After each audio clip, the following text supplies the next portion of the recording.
Hi, I'm Jamie from ESL Teacher 365, and welcome to the Freelance Online Teaching course. This is the first lesson, and in today's lesson, we're really going to set you up for strong foundations for your freelance online teaching business. The fact that you are here and taking the initiative to work on your business is the most difficult step and the most important step. I hope you enjoy today's lesson, and you can always ask any questions that you have in the comments, or you can send me an email if you prefer to ask questions privately at jamie@eslteacher365.com. Let's begin by thinking a little bit about why do you want to freelance teach online? What is your motivation? Is it so you can travel more? Is it so you can earn more than teaching for companies or marketplaces? Is it so that you can focus on teaching your ideal learner? You can share what you think in the comments of this lesson. I'm very curious to learn what your main motivation is. And also, let's think about how your life will look different. My life looks very different now that I have started online teaching. I used to teach in person only, and now I do travel more. I spend more time with my family. I'm actually earning more than I did when I taught in person.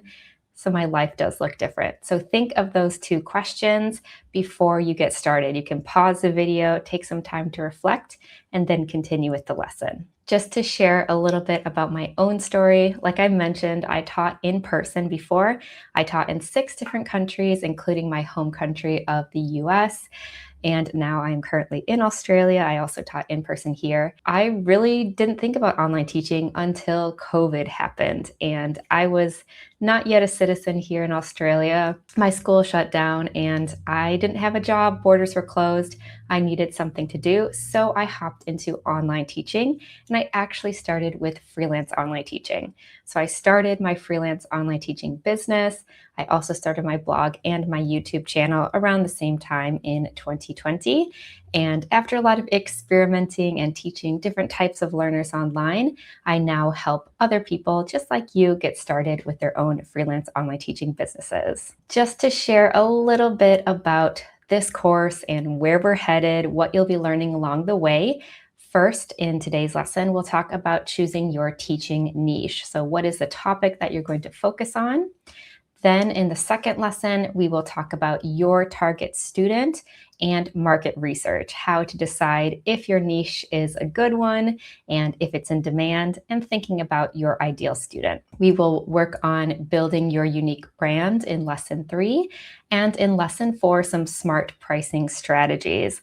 This is where a lot of teachers feel quite uncomfortable, is thinking about how should I price my classes, how should I pitch them, how should I sell them.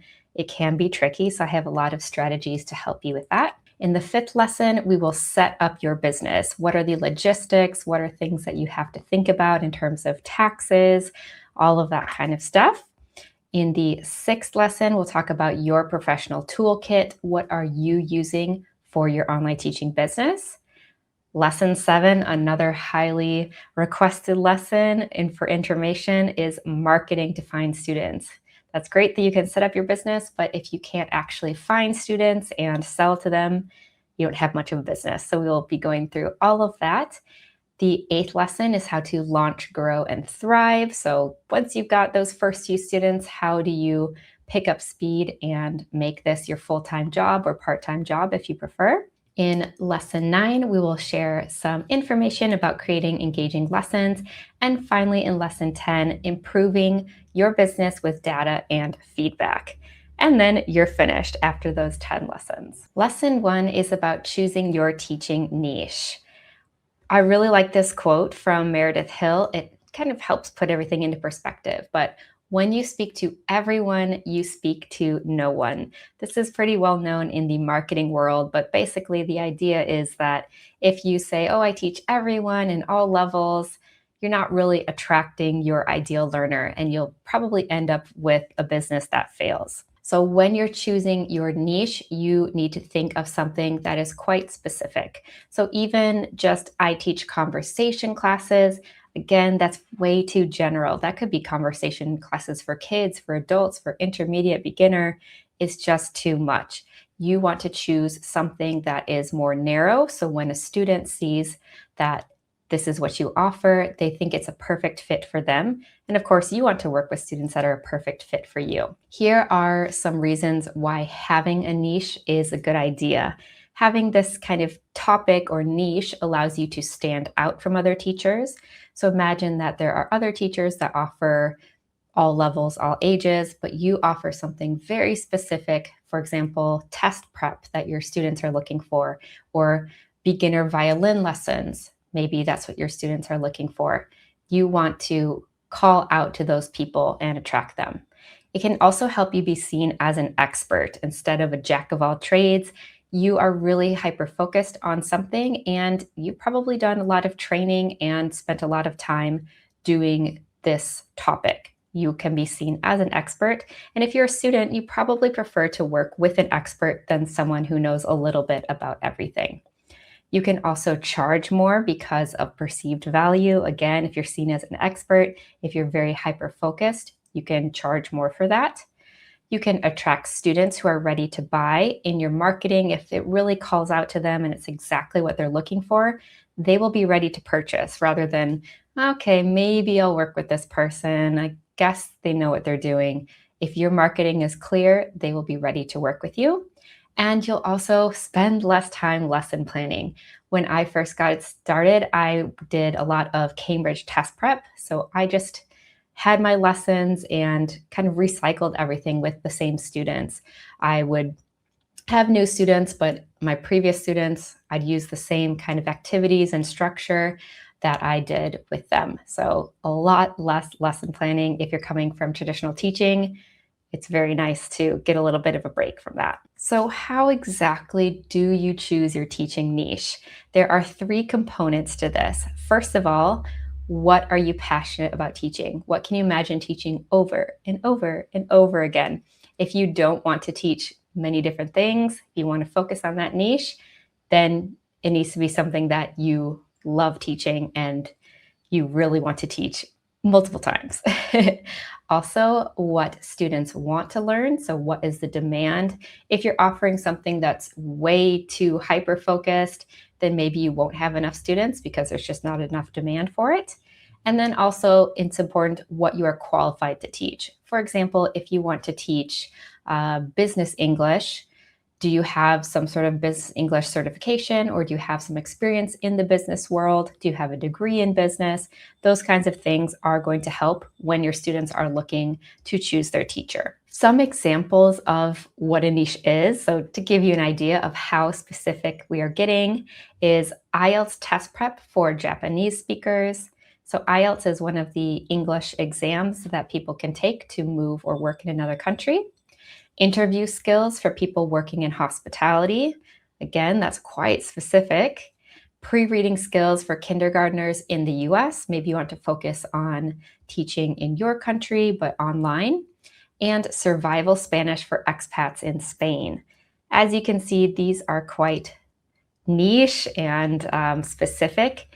Doesn't mean you have to get as specific, but this is just to give you a good starting point, some examples. Some niches are going to be more profitable than others. In the ESL world, that will look like business or medical English, test prep. If you're teaching other subjects, could be academics, could be test prep even for things like the GRE or the SATs. Music classes are more profitable. I personally also teach dance classes online. Those can be more profitable than teaching languages, for example. You also need to consider your student's journey. And I didn't do this when I first chose my niche, so I'll give you a little advice on that. For example, how long are they likely to take classes from you? When you're doing test prep, they're often just preparing for the exam, or maybe they've been preparing on their own and they just want like a 2-week crash course. Maybe they're working with you several days a week, but after that, they take their course and they take the test and they pass it. They probably don't work with you again. So that is something to consider.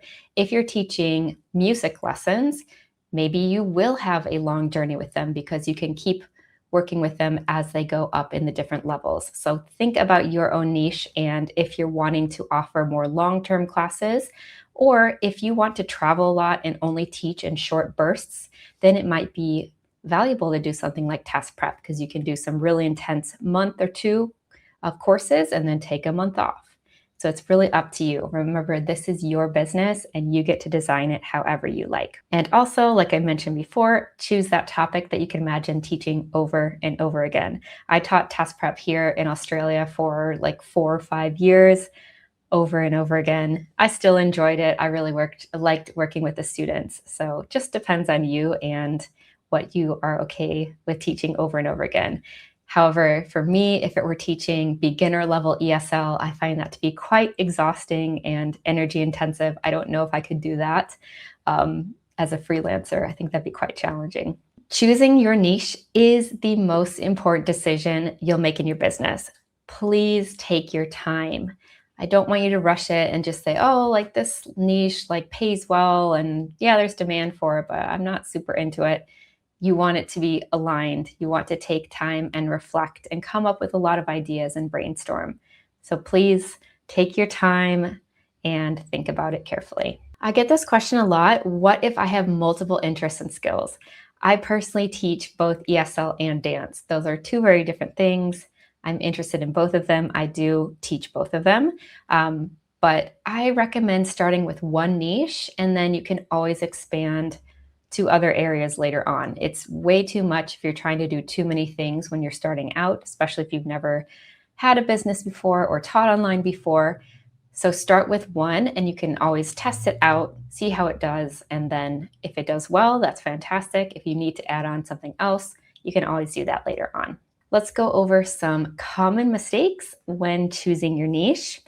First of all, picking a niche with little to no demand. This will be very frustrating.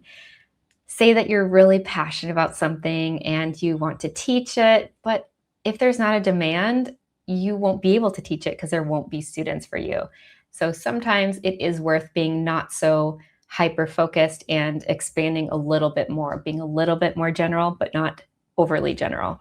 Also, we will go over how to do market research so you can see if your topic is in demand or not. And we'll be doing that in a later lesson. So just keep that in the back of your mind. Even if you really want to teach it, there still needs to be a demand if you want your business to be successful.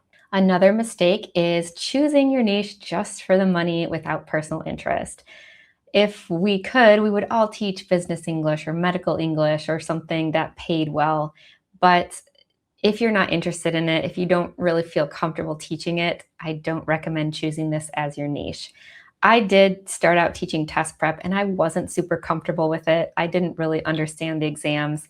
Now, after years of doing it, I am. So it is possible to kind of fall in love with your niche as you go. But if you're just starting out, choose something that you are truly passionate about.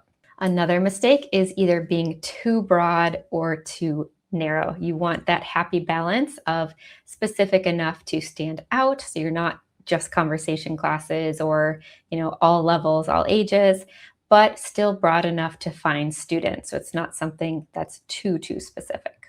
In your lesson 1 workbook, there are some activities for you to complete after watching this lesson. So you will reflect on your passions and qualifications. You'll be brainstorming your personal and professional qualities to help you start thinking about your niche. Then you will go through some potential niches by combining your passions and qualifications into possible specialties. And finally, you will finalize those 4 to 5 niche ideas using a prompt from ChatGPT. So this will help you gather some information on those potential niche ideas. So again, take your time and really think about these niches. Remember those 3 components of your niche, and I cannot wait to find out what you are thinking about for your niche. So in this lesson, you can leave a comment with your niche ideas if you'd like some feedback, or you can send me an email. I'm happy to discuss with you as well. I look forward to seeing you in lesson 2.